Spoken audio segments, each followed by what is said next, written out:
help you remember to play it on the tape. You were right playing it, but this is an F sharp. F sharp.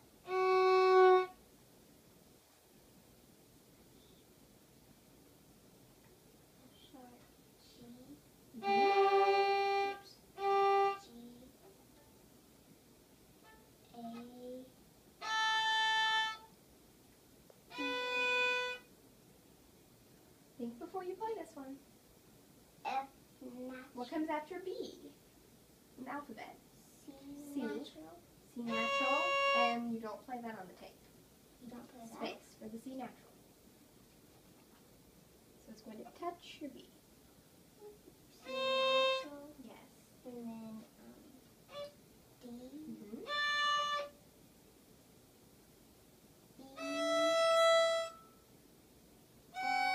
F what? Sharp. F sharp.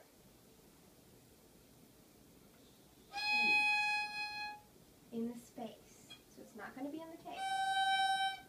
Mm-hmm. That's If you were looking at your music, you can see that this is marked with a half step. So that F sharp and the G are going to touch. So that means it can't be on the tape. It's got to be in the space.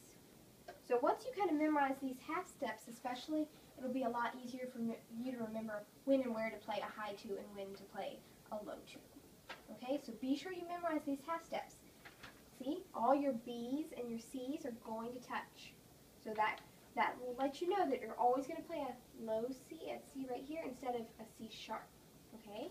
And then what's another half step in here?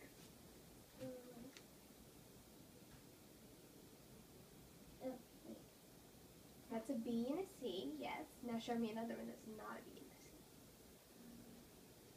That one. And what are those notes? F and G. But it's F sharp. Remember that your F is the only note that's sharp. Everything else is natural. Okay? Alright, so I want you to practice your scale that way at home, saying every note name before you play the note. And I would start off using your music. That way you can tell where your half steps are. And I think that will really help you get to know your notes a lot better and where your half steps are and where your whole steps are. Alright?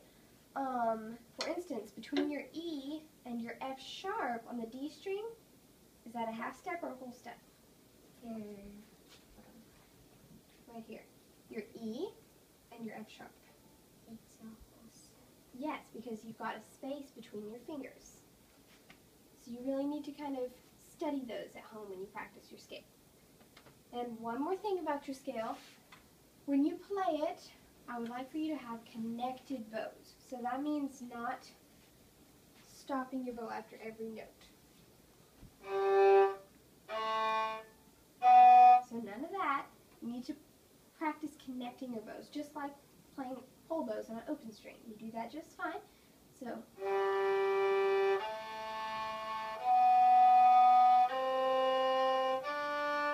like that. Now, if you're like saying when you're saying the note names, stop your bow, by all means. It's kind of hard to connect your bow and say that at the same time. That could be a future goal. But for now, stop your bow when you're saying the note names. But when you're working on just connecting the whole scale, your bows need to be really smooth and not have that stop at the end of every bow change. Make sense? Okay.